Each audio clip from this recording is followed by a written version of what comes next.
Hi, today I'm going to be talking about inflation, which is a really hot topic right now. And I want to add a different perspective and hopefully lend to some understanding of how this works. And once you understand these cycles that happen, you can start to collaborate with your planner on how to be prepared for it. So let's dive in. Um, so the economy is cyclical. Kind of looks like a wave, and it usually cycles over a 5 year period. And what happens is we have an expansion, just gonna expansion, peak, contraction, and then trough. And so typically with an expansion, we have rising GDP, gross domestic product, and unemployment is down. So that's a good thing. And then once we get to the peak, we usually see inflation is at its highest point. And so then we start to see the contraction in the trough. So to help illustrate this, I want to talk a little bit about some real world examples that we experienced during COVID.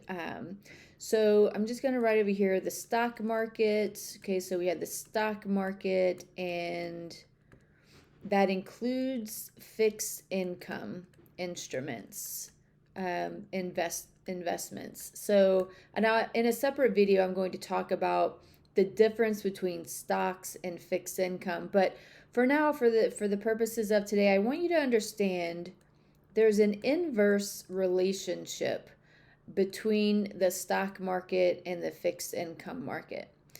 Fixed income instruments are things like CDs, bonds, treasuries, things like that, that give you a stated rate of return. Let's just say 5%, just for the purposes of today. So let's say you could go to your bank or your broker and find a CD in the marketplace that's going to give a stated rate of return, a fixed rate of return on that instrument versus the stock market, which we know fluctuates, right? We don't know what it's going to do on any given day, but we know that it fluctuates. So, real world example, as I mentioned before, let's talk about COVID. So, during COVID, we saw a big dip when COVID happened. And then we saw, if you remember, there was this V shaped recovery. And the stock market continued to do well even throughout COVID when we saw people shuttered in their homes, restaurants were shut down, travel industry was shut down. And I think everyone was wondering, how is it that the stock market can do so well? Well, it's this inverse relationship that I was talking about. So prior to COVID, interest rates were around 4 to 5%. And to help the economy, the Fed wanted to expand the economy to help us out during COVID. So what they did was they dropped interest rates to zero, which basically allowed them to flood the market with money. So, how did they do that? Well, if you think about it, if interest rates are zero, now it becomes much easier and more advantageous to borrow money, right? If you can get a loan that's closer to 0%, that's a good thing. So we start to see a flood of money coming into the marketplace as an expansion. And as an investor, okay, so put yourself in the shoes of an investor. If you were able to go into the fixed income market and say, well, we're going to give you 5% on this CD, that's not bad, right? Versus now all of a sudden you're being told you're going to be given 0% on that same fixed income instrument. So then the option is to come over here to the stock market, and even though we don't really know what it's going to do on any given day, as an investor, if you see that the stock market is going up, that might be more attractive than 0% over here in the fixed income market. So that answers the question of why it was that the stock market did so well during COVID. It's because the Fed wanted to expand the market. They lowered interest rates. They made borrowing money a lot more attractive. Fixed income instruments not so attractive. So people went to the stock market to invest their money and get a return. Okay?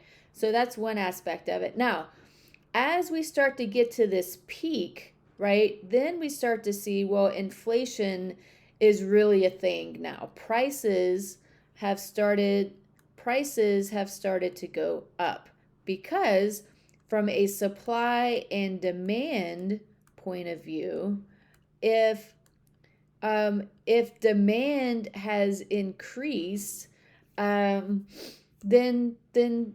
business owners are going to charge higher prices. I mean, why wouldn't you, right? You're a business person.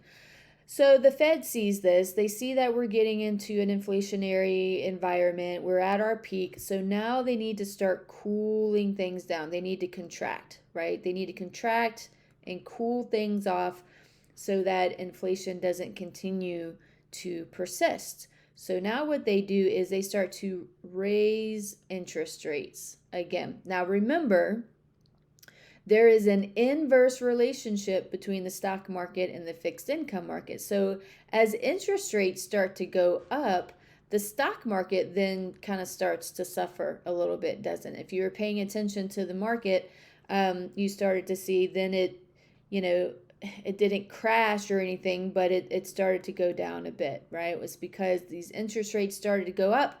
As an investor, if you're told that you can get 5 to 6% on a fixed income instrument like a CD or a treasury, versus you don't really know what you're going to get over here, this then starts to become a lot more attractive, right? So then we start to see people put their money into a 1-year CD or a 3-year treasury, because they're told, well, I'm going to be able to get 5 or 6% on this fixed income instrument. So basically what that does is that shelves the money, right? Now it's an investment, but it's not being spent.